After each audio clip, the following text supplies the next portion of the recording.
À la République démocratique du Congo, plus de 70 chrétiens retrouvés morts dans une église. Mais jusque-là, aucun média n'en parle. Et nous dévoilons toutes les vérités dans cette vidéo. C'est une découverte choquante, une tragédie qui glace les sangs. Plus de 70 corps ont été retrouvés dans une église protestante au cœur d'un village du territoire des Lubero en RDC, dans le Nord Kivu, un lieu de prière et d'espoir, devenu le théâtre d'un drame indicible. Que s'est-il réellement passé? Qui sont les victimes? Et pourquoi tant de silence autour de cette horreur? Aujourd'hui, nous allons tenter de comprendre cette sombre affaire qui secoue la région. Restez avec nous. Entre les 12 et les 15 février, un événement tragique a frappé le village de Maïba, situé près de Lubero, dans le Nord Kivu. Tout a commencé dans la nuit du 12 février 2025, lorsqu'un groupe de rebelles islamistes d'origine ougandaise a envahi le village, sémant la terreur parmi les habitants. Armés et méthodiques, ils ont pris en otage une centaine de personnes, les forçant à se regrouper à l'intérieur de l'église protestante locale. Pendant plusieurs jours, aucune nouvelle ne filtrera. Puis, le 14 février, des habitants découvrent l'horreur. À l'intérieur de l'église, plus de 70 corps gisent à même le sol. Certains sont ligotés, d'autres ont été décapités. Femmes, enfants, personnes âgées, aucun n'a été épargné. Un témoin encore sous les chocs témoigne. Je cite, « L'odeur de la mort emplissait l'air. Beaucoup avaient les mains attachées dans les dos. C'était un massacre. Par peur des représailles, ils préfèrent garder l'anonymat. » Cet acte de barbarie vient s'ajouter à la longue liste des violences qui secouent le Nord Kivu, une région où les groupes armés imposent leurs lois dans l'indifférence quasi totale. Pour les survivants de Maïba, l'horreur ne s'efface pas. Au-delà des pertes humaines, c'est tout un village qui vit désormais sous la menace constante des nouvelles attaques. Il est probable que ces personnes assassinées n'aient pas pu résister ou supporter la marche forcée, explique notre source. Lorsqu'un groupe armé prend des otages, leur objectif n'est pas seulement d'intimider, mais aussi d'exploiter les captifs pour servir leurs intérêts. Ces prisonniers deviennent des pions, forcés de suivre les combattants à travers des kilomètres de forêts denses et des terrains accidentés. Les rebelles fonctionnent comme une machine de guerre impitoyable. Chaque prise d'otage leur sert à renforcer leurs effectifs, soit en recrutant des forces les plus résistantes, soit en se servant des autres comme main-d'œuvre corvable. Quand ils attaquent un village et qu'ils pillent des biens, nourriture, armes et médicaments, ils ont besoin des bras pour transporter. Et ce sont les captifs qui portent le poids du butin, précise-t-il, un témoin dans les villages des Lubero. Le massacre de Maïba a été perpétré par les groupes islamistes, Armée Force Démocratique alliés ADF, qui opèrent en Ouganda et en République démocratique du Congo. Ces hommes terrorisent la population locale. Depuis plus d'une décennie, les groupes islamistes ont multiplié les attaques et les assauts contre des villages isolés, tuant déjà des milliers de civils congolais. Auparavant, ces attaques se produisaient dans d'autres régions.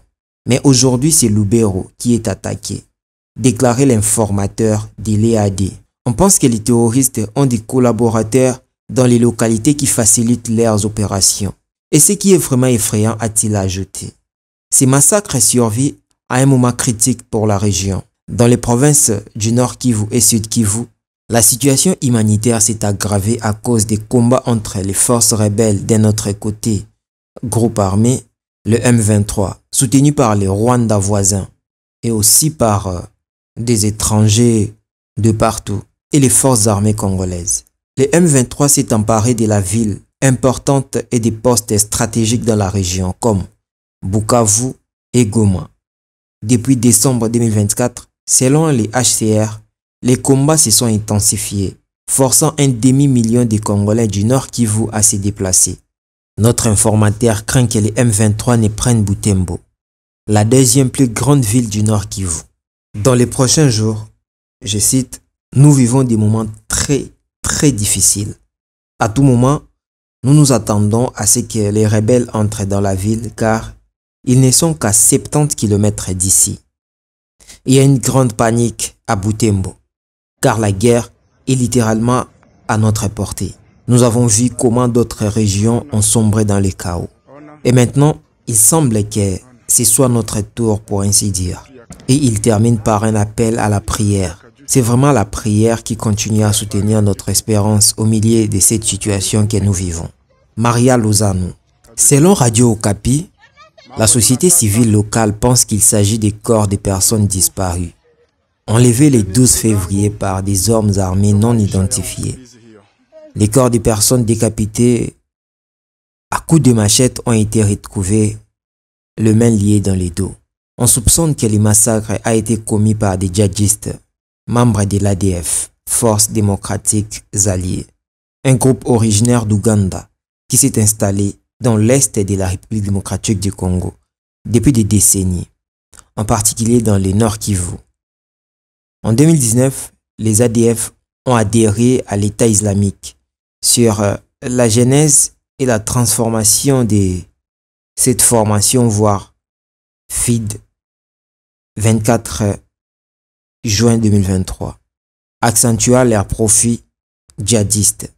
L'armée ougandaise a récemment renforcé sa présence dans les provinces congolaises de l'Ituri et du Nord Kivu, officiellement pour contrer l'ADF, mais peut-être aussi pour contrer ou voire même soutenir l'offensive du M23 et de l'armée rwandaise dans les Nord et les Sud Kivu. Aujourd'hui, nos cœurs sont lourds et déchirés face à l'horreur qui s'est abattue sur nos frères et sœurs innocents des Maïba.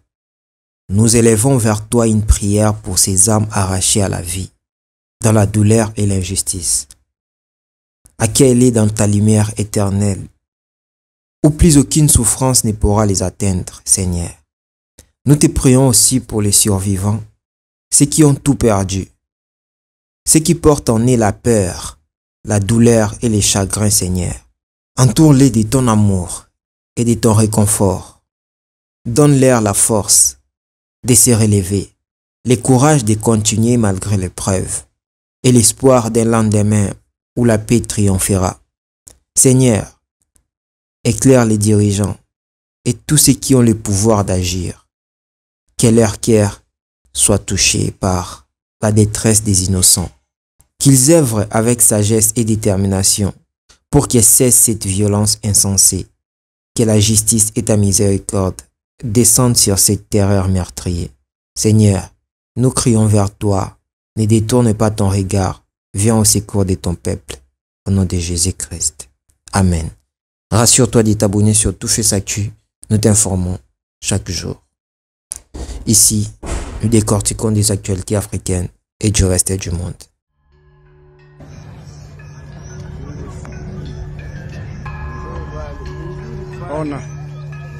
Ona. Tutu ya Kajuchu. Tutu ya Kajuchu. Sikia habari Kajuchu huku. Kajuchu huku. Mambo ni matata. Kajuchu huku. Poleni ndugu zangu. Ndio maisha ya ukimbizi hiyo.